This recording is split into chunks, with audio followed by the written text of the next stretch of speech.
The impact of European and American and Russian and Chinese interference is a raw wound.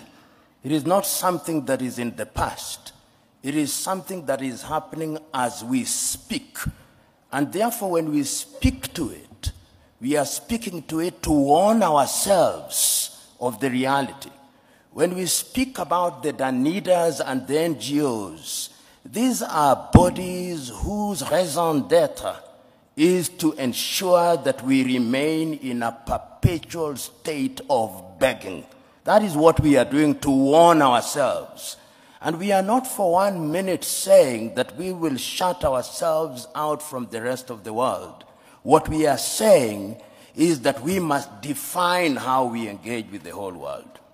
And we are saying that as individual countries, we are weak, and the rest of the world wants to operate and to deal with us in our weak state. The United States of America are dealing with Rwanda on second-hand clothing. Rwanda cannot resist them. Burundi cannot. Kenya cannot. Uganda cannot. But if we are East Africa with a population of 300 million, we can. If we are SADC, we can. If we are ECOWAS, we can. So this is what we are saying. And we are saying further that going forward, we must also recognize our internal weaknesses. And what is our weaknesses? Chinua Achebe said it very well. The problem of Africa is simply and squarely one of political leadership. The rank of many political leaders in Africa are thieves. Let's call them by their name. They are thieves. They are individuals who are not interested in the interest of this country. And as long as we continue electing such individuals into positions of power across Africa, they are going to be manipulated. What then is the responsibility of the citizenry? The responsibility of the citizenry is to make demands.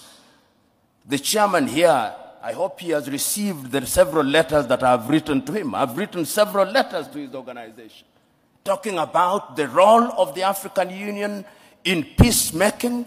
I wrote to the chairman only last week about the situation in Sudan, saying we must solve our own problems. And I want to see a crusading African Union, so that it's not the Americans and the Saudi Arabians who are summoning them to Jeddah. It should be in Addis Ababa. In a nutshell, Joe, what I'm saying is that we have a responsibility to ourselves, both at the leadership level and at levels of the civic society. We must be engaged in a positive manner, and we must keep on shouting without being diplomatic, because diplomacy is lulling us into a false sense of security. And lastly, I want to say this. When foreign powers come, we must always be reminded of these goodies that they bring to us. It used to be said of the Trojan War that even when the Greeks bear a gift, they do not mean well. They never mean well. And the sooner we say it, recognizing the external threat, recognizing